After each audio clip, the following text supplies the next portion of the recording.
అన్నదాత అన్నదాత మీ అన్నదాత చెమటోడ్చి ఆహారాన్నందించే రైతన్నా అనునిత్యం నీ కండదండగా నిలిచే నేస్తం ఎవరన్నా అన్నదాత అన్నదాత మీ అన్నదాత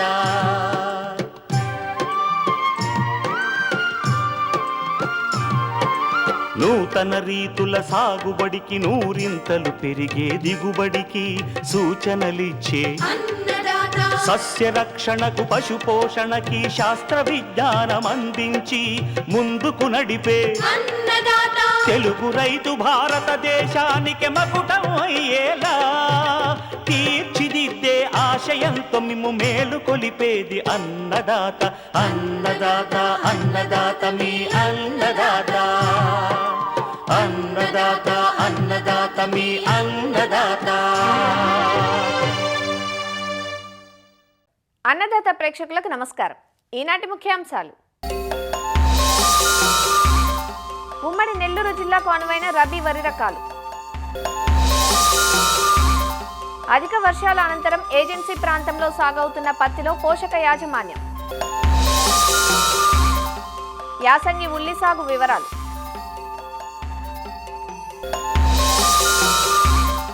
ఇంకా జై కిసాన్ వ్యవసాయ సమాచారం.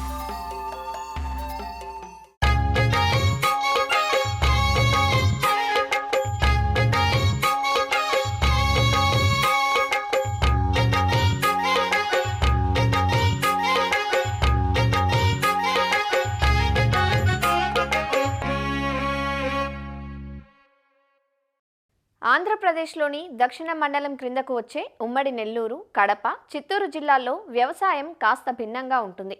అక్టోబర్ 15 నుంచే ఇక్కడ రబీ సీజన్ మొదలవుతుంది. ఈ ఏడాది వర్షాలు పుష్కలంగా కురవటంతో జలాశయాలు నిండుకుండలా ఉన్నాయి. రబీ వరి సాగుకు మొగ్గుతున్న రైతులు అనువైన రకాలను ఎన్నుకొని సాగు చేస్తే అధిక దిగుబడులు సాధించవచ్చంటూ నెల్లూరు జిల్లాకు అనువైన రబీ వరి రకాల గురించి తెలియజేస్తున్నారు నెల్లూరు జిల్లా వ్యవసాయ శాఖ సహాయ సంచాలకులు రాజ్ కుమార్. ఈ నెల్లూరు జిల్లాలో ఈ రబీ సీజన్లో మనం చూసినట్లయితే ఈసారి సీజను చాలా ఆశాజనకంగా ఉంది. వర్షాలు కూడా బాగా పడుతున్నాయి. అదేవిధంగా జిల్లాలో ఈ రబీ సీజన్కి రైతులందరూ కూడా నార్లు పోసుకునే దానికి సమాయత్తం అవుతున్నారు.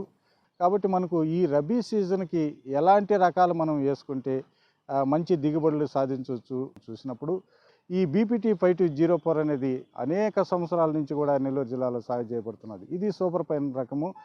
ఇది మంచి కుకింగ్ క్వాలిటీ ఉంటుంది. మిల్లింగ్ కూడా బాగా రికవరీ కూడా బాగానే ఉంటుంది. కాల పరిమితి వచ్చి 135 నుంచి 145 రోజుల వరకు కూడా కాల పరిమితి ఉంటుంది. ఎకరాకు వచ్చి దిగుబడి కూడా 40 నుంచి 45 బస్తాల వరకు కూడా ఇది వచ్చేదానికి అవకాశం ఉంటుంది. తర్వాత మనకు ముఖ్యమైన రకం వచ్చి ఈ యొక్క స్వల్పకాలిక రకాలు, అంటే ఈ నవంబర్ మాసంలో మాత్రమే మనం వేసుకోగలిగినవి NLR 33449. ఇది వచ్చి 125 రోజుల కాల పరిమితి. ఇది కూడా 40 నుంచి 50 బస్తాలు ఎకరాకి దిగుబడి వస్తుంది. అయితే ఇది ఈ అగ్గి తెగులు కానీ అదేవిధంగా ఈ దోమపోటును కానీ తట్టుకుంటుంది. RNR రకం అంటే ఇది 15040 అనేది, దీన్ని తెలంగాణ సోనా అంటారు. అదేవిధంగా షుగర్లెస్ వెరైటీ అని కూడా ఇది మంచి ప్రాచుర్యం పొందింది. ఎందుకంటే పిండి పదార్థము మామూలుగా ఉన్న రకాల్లో 75% ఉంటే దీంట్లో వచ్చి 51% ఉంటుంది. అందువలన దీన్ని షుగర్లెస్ వెరైటీ అంటారు. కాబట్టి దీన్ని ఎక్కువగా డయాబెటీస్ అంటే ఎవరైతే షుగర్ వ్యాధిగ్రస్తులు ఉంటారో అటువంటి వాళ్ళు ఎక్కువ ఉపయోగిస్తుంటారు. కాబట్టి మంచి మార్కెట్ వాల్యూ ఉంది. కుకింగ్ క్వాలిటీ కూడా బాగుంటుంది. కొన్ని జాగ్రత్తలు పాటించి సాగు చేసుకోవాలి. ఎలా అంటే అలాగే సాగు చేస్తే ఇది మామూలు రకాలుగా సాగు చేసుకోలేరు. కాబట్టి నవంబరు 15 తర్వాతనే నార్లు పోసుకోవాలి. అయితే నార్లు పోసుకున్న తర్వాత 20 నుంచి 22 రోజుల లోపల మాత్రమే దీన్ని నాటాలి. ఒకవేళ ముదురు నారు నాటినా లేకపోతే సీజన్ తప్పినా కూడా ఇది 20 రోజులకి 30 రోజులకి కూడా వెన్నులు వచ్చేసేదానికి అవకాశం ఉంటుంది. ఇంకా కూడా కంటిన్యూస్ రెయిన్స్ వచ్చినా కానీ లేకపోతే మంచు ఎక్కువగా ఉన్నా కూడా ఈ యొక్క వెన్నులు వచ్చేదానికి అవకాశం ఉంటుంది. కాబట్టి ఈ విషయాలన్నీ గమనించాలి. ఇంకా కూడా ఇది పిలకలు తక్కువగా పెట్టుకుంటుంది. కాబట్టి దీన్ని దగ్గరగా నాటుకుంటే మంచి దిగుబడి వచ్చేదానికి అవకాశం ఉంటుంది. ఎరువులు తక్కువగా తీసుకుంటుంది, పెట్టుబడి కూడా తక్కువ అవుతుంది దీనికి.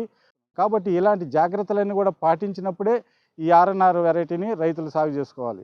తర్వాత మనకు ముఖ్యంగా మనం చూసినట్లయితే ఈ KNM రకాలు ఉన్నాయి. ఈ KNM రకాల్లో KNM 1638, KNM 733, KNM 1638 కూడా ఇది కూడా బాగా ప్రాచుర్యం పొందింది. పంట కాల పరిమితి వచ్చి 125 నుంచి 130 రోజులు కూడా ఈ రబీ సీజన్లో కూడా వస్తుంది. కాబట్టి ఇది అగ్గి తెగులను తట్టుకుంటుంది, దోమపోటును తట్టుకుంటుంది, ఉల్లికోడిని కూడా తట్టుకుంటుంది. ఈ రకాన్ని కూడా రైతులు వేసుకుంటే మంచి లాభాలు పొందేదానికి అవకాశం ఉంటుంది. ఇది బీపీటీకి ప్రత్యామ్నాయంగా రూపింపబడిన వెరైటీ. ఇది కూడా కుకింగ్ క్వాలిటీ బాగుంటుంది, మార్కెట్ ధర బాగుంటుంది. అదేవిధంగా బీపీటీల కంటే కూడా ఇది అన్నం కూడా బాగా సాగుతుందని కూడా చెప్తున్నారు. కాబట్టి రైతులు ఇలాంటి రకాన్ని కూడా మనము సాగు చేసుకుంటే మంచి దిగుబడులు పొందేదానికి అవకాశం ఉంటుంది. ఈ కేఎన్ఎం 733 కూడా 125 నుంచి 130 రోజుల వరకు కూడా ఇది కూడా కాలపరిమితి కలిగిన వెరైటీ. ఇది కూడా సూపర్ ఫైన్ రకము. ఇది కూడా మంచి మార్కెట్ ధర ఉంది, మిల్లింగ్ క్వాలిటీ కూడా బాగుంటుంది, అదేవిధంగా రికవరీ కూడా బాగుంటుంది. అయితే ఇది ఎక్కువగా ముదురునారు నాటినా లేకపోతే ఎక్కువ ఎరువులు వేసినా కూడా దీనికి కూడా మోవు పిప్పి ఎక్కువ వచ్చేదానికి అవకాశం ఉంటుంది. కాబట్టి ఈ యొక్క జాగ్రత్తలు పాటించి ఈ కేఎన్ఎం 733 అనే రకం కూడా రైతులు వేసుకోవాలి. MTU 1010 ఇది ఖరీఫ్కి అనువైన రకము, లేక ఎడగారికి అనువైన రకము, అదేవిధంగా రబీ కూడా అనువైన రకం. ఇది రబీలో అయితే 120 రోజుల కాల పరిమితి ఉంటుంది. దీన్ని మనము డిసెంబర్ మాసంలో మనకు మొదటి వారం కానీ రెండో వారం కానీ నారు పోసుకుని విత్తుకుంటే మంచి దిగుబడులు వస్తాయి. ఇది దొడ్డి రకము. దీనిని ప్రభుత్వం కొనుగోలు కేంద్రాల ద్వారా కొనుగోలు చేయబడదు. కాబట్టి ఈ విషయాన్ని రైతులు గమనించి బయట మార్కెట్లో అమ్ముకునే దానికోసం మాత్రమే దీన్ని వేసుకోవాలి. అయితే ఇది తెగుళ్ళు బాగా తట్టుకుంటుంది. అగ్గి తెగులు కానీ దోమపోటు కానీ దిగుబడులు ఎకరాకు వచ్చి 40 నుంచి 50 బస్తాల వరకు కూడా దిగుబడి వచ్చేదానికి అవకాశం ఉంటుంది. ఇవే కాకుండా మనకు ఈ మధ్య కొంతమంది రైతులు అన్నపూర్ణ అనే రకం కూడా వేస్తూ ఉన్నారు. 130 నుంచి 135 రోజుల వరకు కూడా కాల పరిమితి ఉంటుందంట. అది కూడా మన రైతులు కొంతమంది వేసిన వాళ్ళు చెప్తున్నారు, మంచి దిగుబడులు వస్తున్నాయి. గత సంవత్సరంలో వేసిన రైతులు కూడా దాదాపు 40 నుంచి 50 బస్తాలు కూడా ఎకరాకి దిగుబడి పొందడం జరిగిందని కూడా రైతులు చెప్తున్నారు. ఇదే కాకుండా కేఎన్ఎం 1, 2, 3, 6, 8 ఇది కూడా 130 నుంచి 135 రోజులు ఈ కాల పరిమితి గల రకము. ఇది కూడా సూపర్ ఫైన్ రకము, మంచి కుకింగ్ క్వాలిటీ. అదేవిధంగా బీపీటీకి కూడా ఇది కూడా ప్రత్యామ్నాయంగా మన మార్కెట్లో కూడా అమ్మబడుతున్నది. కాబట్టి ఈ రకాన్ని కూడా విత్తనాలు దొరికితే కూడా రైతులు ఇలాంటి రకాలన్నిటిని కూడా సాగు చేసుకోవచ్చు.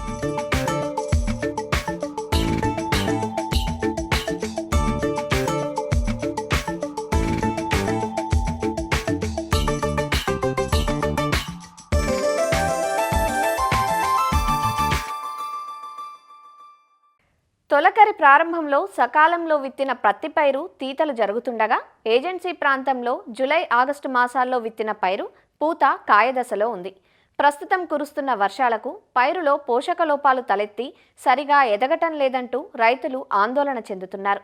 ముఖ్యంగా జింక్, బోరాన్, మెగ్నీషియం లోపాలను సరిచేసుకుంటూ శాస్త్రవేత్తల సిఫారసు మేరకు పోషక యాజమాన్యం చేపట్టాలంటూ వివరాలు తెలియజేస్తున్నారు ఆచార్య ఎన్జీ రంగా వ్యవసాయ విశ్వవిద్యాలయం, పార్వతీపురం, మన్యం జిల్లా రస్తాకుంటబాయి కృషి విజ్ఞాన కేంద్రం శాస్త్రవేత్త డాక్టర్ శ్రవంతి. ఎరువుల యాజమాన్యంలో చూసుకున్నట్లయితే ఒక ఎకరాకు 24 నుంచి 36 కిలోల నత్రజని మరియు 18 నుంచి 24 కిలోల భాస్వరం, 18 నుంచి 24 కిలోల పొటాష్ ఎరువులను ఇచ్చే ఎరువులను వేయాల్సి ఉంటుంది. ఈ సిఫారసు చేసిన భాస్వరం ఎరువుని మొత్తం విత్తేటప్పుడే వేసుకోవాల్సి ఉంటుంది. ఆఖరి దిక్కులో వేసి కలిగి దున్నాలి. కోస్తా రాయలసీమ ప్రాంతాల్లో అమెరికన్ రకాలు, సంకర జాతి రకాలకైతే సిఫారసు చేసిన నత్రజనిని అలాగే పొటాష్ని 3 సంభాగాలుగా చేసుకొని విత్తిన 30 రోజులప్పుడు, 60 రోజులప్పుడు, 90 రోజులప్పుడు వేయాల్సి ఉంటుంది. పత్తిలో మనం ఎక్కువగా మెగ్నీషియం లోపాన్ని చూస్తూ ఉంటాము. ఈ మెగ్నీషియం లోపం ఉన్నప్పుడు ముదురు ఆకులు అంచుల నుండి మధ్య భాగం వరకు పసుపు రంగుగా మారి ఆకుల ఈనెలు మాత్రం పచ్చగానే ఉండిపోతాయి. ఇది మరీ తీవ్రత ఎక్కువైందంటే ఎరుపు రంగులోకి ఆకులు మారిపోయి తర్వాత ఎండిపోయి రాలిపోతాయి. ఈ సాధారణంగా పొటాషియం ఎక్కువగా ఉన్న నేలల్లో మనం ఈ మెగ్నీషియం డెఫిషియన్సీని అబ్జర్వ్ చేయొచ్చు. దీని నివారణకు లీటర్ నీటికి 10 గ్రాముల మెగ్నీషియం సల్ఫేట్ మందును 7 నుంచి 10 రోజుల వ్యవధిలో 2 సార్లు పిచికారీ చేస్తే ఈ మెగ్నీషియం లోప నివారణ చేసుకోవచ్చు. విధంగా జింకు లోపం కూడా గమనించవచ్చు. ఈ జింకు లోపం అనేది మొక్కలో లేత మరియు మధ్య వయస్సు ఆకుల మీద ఎక్కువగా కనిపిస్తుంది. ఆకులు ఈనెలు పచ్చగానే ఉంటాయి, కానీ ఈనెల మధ్య భాగం మాత్రం పసుపచ్చ రంగుగా మారిపోయి ఉంటుంది. కొమ్మ చివర ఆకులు కూడా చిన్నవిగా ఉండి మడతలు పడి కనుపుల మధ్య దూరం అనేది తగ్గిపోయి ఉంటుంది. జింకు లోపం ఉన్న నేలలో ఎకరాకు 20 కిలోల జింక్ సల్ఫేట్ను ఆఖరి దిక్కులో వేసి కలిగి దున్నుకోవాలి. లేదా ఈ డెఫిషియన్సీ మనం అబ్జర్వ్ చేసిన వెంటనే జింక్ సల్ఫేట్ మందుని 2 గ్రాముల మందుని లీటర్ నీటికి కలిపి 7 నుంచి 10 రోజుల వ్యవధిలో 2 సార్లు పిచికారీ చేస్తే మంచి ఫలితం కనబడుతుంది. ఈ బోరాన్ లోపం ఉన్నప్పుడు ఏంటంటే ఆకర్షక పత్రాలు అనేవి లోపలకు కుచించుకుపోయి ముడుచుకుపోయి పూల ఆకారం మారిపోతుంది. అలాగే ఆకుల కాడలు కూడా ఒకే రీతిన ఉండకుండా కొంత భాగం లావుగాను, కొంత భాగం సన్నగాను ఉండి అక్కడక్కడ ఆకుల కాడల మీద వలయాల ఆకారంలో మచ్చలు కనబడతా ఉంటాయి. ఈ లోపం ఎక్కువగా ఉన్నప్పుడు మనకి కాయల సైజు, ఆకృతి కూడా సరిగ్గా ఉండదు. ఈ బోరాన్ లోపం అనేది ఎక్కువగా మనం సున్నం ఎక్కువగా ఉన్న నేలల్లోనూ, ముంపుకు గురయ్యే ప్రాంతాల్లోనూ లేదా అధిక వర్షపాతం ఉన్న ప్రాంతాల్లోనూ మనం ఈ బోరాన్ డెఫిషియన్సీ ఎక్కువగా గమనించవచ్చు. లీటర్ నీటికి 1-1.5 గ్రాముల బోరాక్స్ ఇది వారం రోజుల వ్యవధిలో 2 సార్లు పిచికారీ చేస్తే మంచి ఫలితం ఉంటుంది. పత్తిలో అధిక సమస్య ఏంటంటే పూత రాలడం, పిందె రాలడం అని గమనించవచ్చు. ఈ ప్రతికూల పరిస్థితుల్లో మొక్కల జీవన ప్రక్రియలో వచ్చే మార్పులు లేదా కాయ తొలుచు పురుగు యొక్క నష్టాల ద్వారా కూడా మనం ఎక్కువగా పూత రాలడం, పిందె రాలడం అనేది అబ్జర్వ్ చేస్తూ ఉంటాము. దీని నివారణకు గాను నాఫ్థలిన్ ఎసిటిక్ యాసిడ్ 10 ppm ద్రావణాన్ని 1 లేదా 2 సార్లు 10-15 రోజుల వ్యవధిలో 2 సార్లు పిచికారీ చేస్తే అధిగమించవచ్చు. ఈ నివారణ చర్యలు గాని పాటించినట్లయితే మనం అధిక దిగుబడిని సాధించవచ్చు.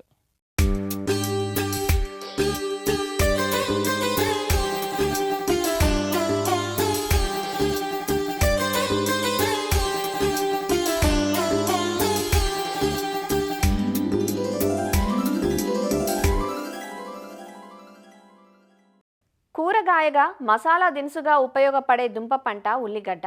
ఉల్లి సాగు ఉత్పాదకతలో మహారాష్ట్ర అగ్రస్థానంలో ఉంది. ఉల్లి సాగుకు ఆంధ్రప్రదేశ్లోని కర్నూలు జిల్లా, తెలంగాణలోని పాత మహబూబ్ నగర్ జిల్లా పెట్టింది పేరు. ఇరు రాష్ట్రాల్లోనూ ఉల్లిని ఖరీఫ్, రబీ, వేసవి 3 సీజన్లలోనూ సాగు చేస్తారు. రకాన్ని బట్టి 120 నుంచి 140 రోజుల్లో అందివచ్చే ఉల్లిని రబీ పంటగా అక్టోబర్, నవంబర్ మాసంలో నాటుకుంటారు. తెలంగాణలో యాసంగి పంటగా సాగు చేసేందుకు ప్రస్తుత సమయం అనుకూలం. వానాకాలం పంటతో పోలిస్తే యాసంగి పంటగా సాగు చేసినప్పుడు అధిక దిగుబడులు, నాణ్యత గల పాయ అందివస్తుంది. యాసంగి పంట నుంచి సగటున ఎకరాకు 10 నుంచి 12 టన్నులు, అత్యధికంగా 18 నుంచి 20 టన్నుల దిగుబడులు పొందే అవకాశం ఉంది. యాసంగి ఉల్లి సాగు వివరాలను అందిస్తున్నారు శ్రీ కొండా లక్ష్మణ్, తెలంగాణ రాష్ట్ర ఉద్యాన విశ్వవిద్యాలయం, రాజేంద్రనగర్లోని కూరగాయల పరిశోధనా కేంద్రం శాస్త్రవేత్త డాక్టర్ ప్రీతం. వాణిజ్యపరంగా సాగు చేసేటువంటి గడ్డ జాతి కూరగాయల పంటల్లో ఉల్లి ప్రధానమైనది. ఉల్లు సాగు చేసేటువంటి రాష్ట్రాల్లో మహారాష్ట్ర ప్రథమ స్థానంలో ఉన్నది.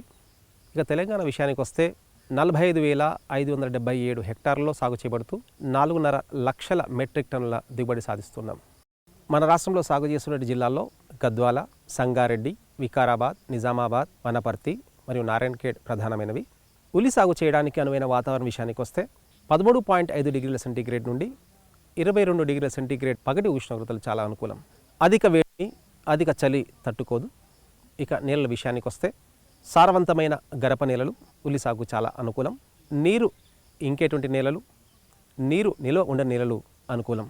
క్షార భూములు, చౌడు భూములు, బలమైన బంకమన్ను నేలలు ఉల్లి సాగుకు పనికిరావు. ఇక విత్తే సమయానికి విషయానికి వస్తే రబీ కాలంలో సెప్టెంబర్, అక్టోబర్ మాసంలో విత్తుకొని నవంబర్, డిసెంబర్ మాసాల్లో నాటుకోవడానికి అనువైన సమయంగా గుర్తించడమైనది. 1 ఎకరానికి 3 నుంచి 4 కిలోల విత్తనం అవసరం. ఇక రకాల విషయానికి వస్తే మన రాష్ట్రంలో తెల్ల ఉల్లి రకాలు మరియు ఎర్ర ఉల్లి రకాలు ప్రధానమైనగా చెప్పుకోవచ్చు. మన ప్రాంతానికి అనువైన రకాల్లో భీమా శ్వేత, భీమా కిరణ్, భీమా శక్తి, భీమా రాజ్ ప్రధానమైనవి. ఇవన్నీ కూడా డిఓజిఆర్ పూణే నుంచి విడుదల చేసిన రకాలు. ఇవే కాకుండా ఐహెచ్ఆర్ బెంగళూరు వారి నుంచి విడుదల చేసిన రకాలు అర్కా ప్రగతి, అర్కా బిందు ప్రధానమైనవి. ఇవే కాకుండా మనకు ఎన్హెచ్ఆర్డిఎఫ్ నాసిక్ వారి నుంచి విడుదల చేసిన రకాలు కూడా ఉన్నాయి. Agrifound dark red, Agrifound light red, Nasik red, Agrifound white ప్రధానమైనవి. నేల నుంచి వచ్చేటువంటి సంక్రమించేటువంటి తెగుల నివారణ కోసం విధిగా విత్తన శుద్ధి చేసుకొని విత్తుకోవాల్సి ఉంటుంది. విత్తన శుద్ధికి కిలో విత్తనానికి 3 గ్రాముల థైరం లేదా 3 గ్రాముల క్యాప్టన్తో విత్తన శుద్ధి చేసుకోవాలి. అదేవిధంగా కిలో విత్తనానికి 5 గ్రాముల ట్రైకోడర్మా విరిడే ఫార్ములేషన్తో కూడా విత్తన శుద్ధి చేసుకోవచ్చు. నారుమడి తయారీ విషయానికి వస్తే 1 ఎకరానికి 40 చదరపు మీటర్ల విస్తీర్ణం గల నారుమడి అవసరం. 4 మీటర్ల పొడవు, 1 మీటర్ వెడల్పు, 15 సెంటీమీటర్ల ఎత్తుగల 10 నారుమళ్ళు తయారు చేసుకోవాల్సి ఉంటుంది. నారుమడిలో విత్తనాన్ని పలుచగా 10 సెంటీమీటర్ల ఎడంతో మనం వరుసలు చేసుకొని వరుసలో విత్తుకోవాల్సి ఉంటుంది. నారుమడిలో సంక్రమించే రోగాల నుంచి సంరక్షణ కోసం వారం నుంచి 10 రోజులకు ఒకసారి కాపర్ ఆక్సిక్లోరైడ్ 3 గ్రాములు లీటర్ నీటికి చొప్పున కలిపి పిచికారి చేసుకొని సంరక్షించుకోవచ్చు. 40 నుంచి 55 రోజుల వయసు గల నారుని ప్రధాన పొలం నాటుకోవడానికి అనువైన సమయం. ప్రధాన పొలంలో నారు నాటడానికి అంటే ముందు 10 లీటర్ నీటిలో 3 మిల్లీలీటర్లు ఇమిడాక్లోరోప్రిడ్, అదేవిధంగా 10 గ్రాముల కార్బనిజం కలిపిన ద్రావణంలో నారుని 30 నిమిషాల పాటు ముంచి ప్రధాన పొలం నాటుకోవాల్సి ఉంటుంది. పంటలో మంచి దిగుబడి సాధించడానికి ఎరువుల యాజమాన్యం ముఖ్య పాత్ర వహిస్తుంది. ప్రధాన పొలంలో 1 ఎకరానికి 6 టన్నుల బాగా చివికిన పశువుల ఎరువు ఆఖరి దుక్కిలో వేసుకొని కలిదున్నాలి. అదేవిధంగా 3 టన్నుల కోళ్ళ ఎరువు లేదా 3 టన్నుల వర్మీ కంపోస్ట్ వేసినా కూడా మంచి ప్రతిఫలం ఉంటుంది. ఇక రసాయనిక ఎరువుల విషయానికి వస్తే భూసార పరీక్ష రిపోర్ట్ ఆధారంగా ఎరువుల యాజమాన్యం చేపట్టాల్సి ఉంటుంది.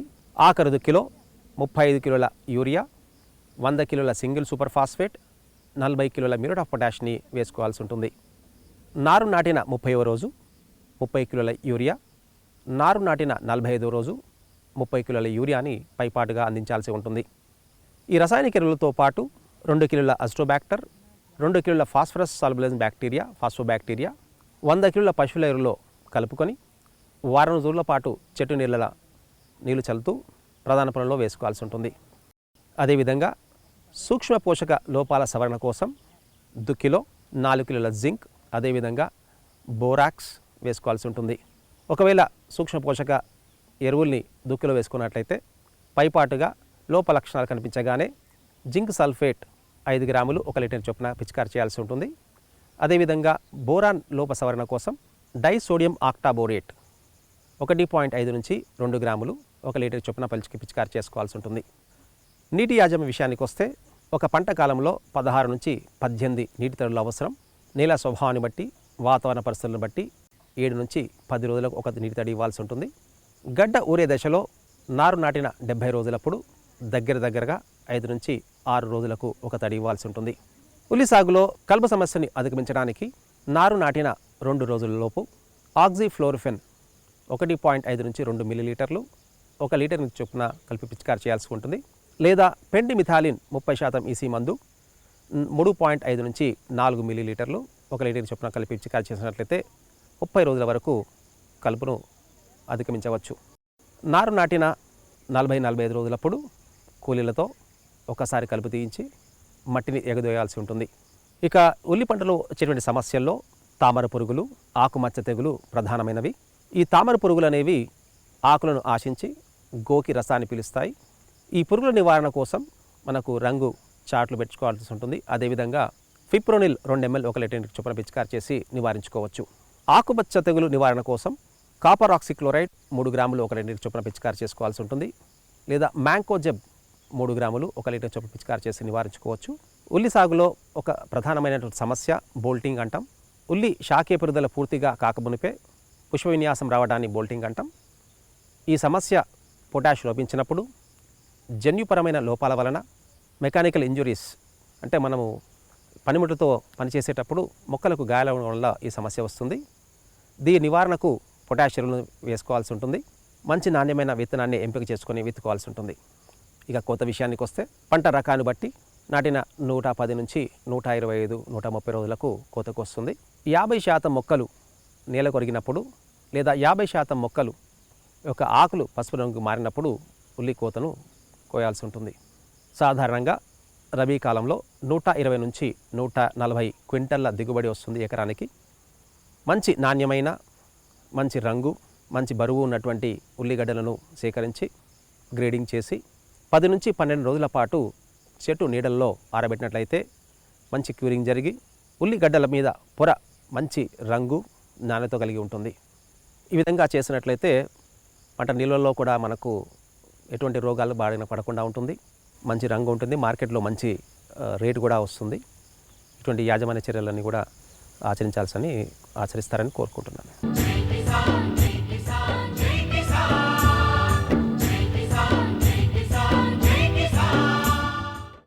వ్యవసాయ సమాచారం ఇప్పుడు జై కిసాన్లో చూద్దాం. చిరుధాన్యాల వాడకం అంతటా పెరిగింది. వాటిలో ఉండే పోషక విలువలతో ప్రతి ఒక్కరూ తినేందుకు ఆసక్తి కనబరుస్తున్నారు. దీనికి తోడు కేంద్ర రాష్ట్ర ప్రభుత్వాల ప్రచారం, సాగుకు చేయూత తదితర కారణాలతో సాగు చేసే రైతుల సంఖ్య పెరుగుతూ వస్తోంది. ఈ క్రమంలో చిరుధాన్యాల సాగులో మేలైన విధానాలు, దిగుబడుల పెంపు, ఉప ఉత్పత్తుల తయారీ దిశగా రైతులను మరింత ప్రోత్సహించేందుకు భారతీయ చిరుధాన్యాల పరిశోధన సంస్థ శ్రీకారం చుట్టింది. ఇందులో భాగంగా విజయనగరం జిల్లా గాజులరేగలోని వ్యవసాయ పరిశోధన స్థానంలో 2 రోజుల పాటు శిక్షణ కార్యక్రమం ఏర్పాటు చేశారు. చిరుధాన్యాల పంటల్ని ఎలా సాగు చేసుకోవాలి, సాగు చేసుకొని అధిక దిగుబడితో పాటు అధిక ఆదాయం కూడా ఎలా తీసుకురావాలనే దాని మీద 2 రోజుల ప్రశిక్షణ ఇస్తున్నాము. మనం రైతులు ముఖ్యంగా పంటలు పండిస్తారు, కానీ దాన్ని మూల్య వృద్ధి చేయటము, సరైన సమయంలో అమ్ముకోవటము, దానికి అంత ప్రాముఖ్యత ఇవ్వరు. దానివల్ల వాళ్ళకి నష్టాలు ఎక్కువ జరుగుతూ ఉంటాయి. మనం పండిన పంటని సరైన సమయంలో అమ్ముకుంటే వచ్చే ఆదాయాన్ని 50 నుంచి 100% పెంచుకునే అవకాశం ఉంటుంది. విత్తనోత్పత్తి ఏ రకంగా చేయాలి, పోషక యాజమాన్యం ఏ రకంగా చేయాలి, దాంట్లో దిగుబడి చేయడానికి కావాల్సినటువంటి సస్యరక్షణ పద్ధతులు ఏంటి, ఏ రకంగా పంటని పండించుకోవాలనే దాని గురించి, అదేవిధంగా ఈ చోడి పంటని ఇంటిగ్రేటెడ్ ఫార్మింగ్ సిస్టమ్, సమీకృత వ్యవసాయ విధానాల ద్వారా కోళ్ల పెంపకం కానీ, మేకల పెంపకం, అంతర పంటలు చేయడం, ఇవి అన్నిటి ద్వారా కూడా IFS ప్రోగ్రామ్ కూడా 4 లెక్చర్స్ అయ్యాయి. ఈ శిక్షణ కార్యక్రమానికి విజయనగరం చుట్టుపక్కల ప్రాంతాల నుంచి రైతులు అధిక సంఖ్యలో హాజరయ్యారు. తమ ప్రాంతంలో అధిక విస్తీర్ణంలో సాగులో ఉన్న రాగి పంటలో మెళకువల గురించి, అలానే ఉప ఉత్పత్తుల తయారీ గురించి తెలుసుకునే అవకాశం కలిగిందని రైతులు సంతోషం వ్యక్తం చేశారు. ఇక్కడ ట్రైనింగ్ ఏంటి ఇచ్చారంటే, మాకు 5 రకాల చోడి పంటలు చూపించడం జరిగింది. అందులోని మేలైన జాతి ఏదనేసి మాకు తెలియజేశారు. పెద్ద చోడి అనేది కూడా చూపించారు. పెద్ద చోడు అనేది కాంపాక్ట్ బాక్ల ద్వారా ఉండి దాన్ని ఏ విధంగా విత్తన శుద్ధి చేసుకున్నట్లుగా అయితే ఎంత టైంలోనే వస్తుంది, అది ఎన్ని రోజులు పంట వస్తుంది, ఎప్పుడు వేసుకుంటే మంచి దిగుబడి వస్తుంది, మంచి గిట్టుబాటు ధర అనేది ఉంటుందని ఉద్దేశంతో ఈ విషయాలన్నీ నేను క్లుప్తంగా నేర్చుకున్నాను. పంట పండించే విధానం లాభదాయకంగా ఏ విధంగా ఉంటే మీరు పెట్టుబడి తగ్గించుకొని లాభాలను పొందవచ్చు అనే విషయాన్ని చెప్పారు. తర్వాత ఏంటంటే దీని ద్వారా ఉప ఉత్పత్తులు అయినటువంటి మనకి ఇక్కడ బిస్కెట్స్, న్యూడిల్స్, తర్వాత స్నాక్స్ ఐటమ్స్ ఇలాంటివి కూడా మాకు ఏ విధంగా తయారు చేస్తారో అని చెప్పారు. చూడే దాని మీద మాకు చాలా చక్కగా వివరించారు. మాకు తెలియని విషయాలు కొన్ని మాకు అన్ని రకాలుగా నేర్పించారు సార్. చిరుధాన్యాల సాగుకు సహకారం అందించడంతో పాటు మార్కెటింగ్ పరంగానూ తోడ్పాటును అందిస్తే లాభసాటిగా ఉంటుందంటూ రైతులు అభిప్రాయపడుతున్నారు. ఖమ్మం జిల్లా వైరా కృషి విజ్ఞాన కేంద్రంలో అశ్వారావుపేట వ్యవసాయ కళాశాల విద్యార్థులు రావేప్లో భాగంగా రైతు సదస్సు నిర్వహించారు. కళాశాలలో చివరి సంవత్సరం చదువుతున్న విద్యార్థులు క్షేత్రస్థాయిలో తాము నేర్చుకున్న అంశాలు, నూతన సాగు పద్ధతులపై వ్యవసాయ ప్రదర్శన ఏర్పాటు చేసి శాస్త్రవేత్తలు రైతులకు వివరించారు. వ్యవసాయ ప్రదర్శనలో అధిక సాంద్రతతో పత్తి సాగు, వరి, అపరాల సాగులో మెలకువలు, బిందు, తుంపర్ల సేద్యంతో పంటల సాగు వంటి వాటిని ప్రదర్శించారు. వ్యవసాయ విద్యలో రావే ప్రోగ్రాం అనేది చాలా ముఖ్యమైనది. దీనికి సంబంధించి ఉన్నటువంటి 8 సెమిస్టర్లో ఒక సెమిస్టర్ పాటు, అంటే సుమారుగా ఒక 5 నుంచి 6 నెలల పాటు వ్యవసాయ కళాశాల విద్యార్థులు కేవీకేకి సంబంధించినటువంటి విలేజెస్లో ఒక 5 నుంచి 6 నెలల పాటు ఉండి తమకు కావాల్సినటువంటి సమాచారాన్ని అంతా సేకరించి తరగతి గదిలో నేర్చుకున్న దానికి ఇక్కడున్న దానికి మధ్య భేదాన్ని గుర్తించి తదనుగుణంగా రాబోయే కాలంలో రైతులకి అవసరాలు గుర్తించడం, రైతులకి సేవ చేయడానికి ఏ రకమైనటువంటి అవకాశాలు ఉన్నాయో అనే దానికి చూసుకుంటూ ఈ కార్యక్రమాన్ని కంప్లీట్ చేయడం జరుగుతూ ఉంది. మా ప్రొఫెసర్స్ మమ్మల్ని ఒక నాణ్యమైన విత్తనాలుగా మా కాలేజ్లో మమ్మల్ని తీర్చిదిద్దారు. అలా అక్కడి నుంచి రావే విలేజ్కి పంపినప్పుడు ఏ విలేజ్లోనైనా సరే మా రైతులందరూ మాకు మంచి అనుకూలమైన వాతావరణం మరియు చుట్టుపక్కల అన్ని విషయాల్లోనూ కూడా వాళ్ళు నేర్చుకునే ప్రతి ఒక్క విషయాలు కూడా మాకు చాలా మంచిగా వివరించారు.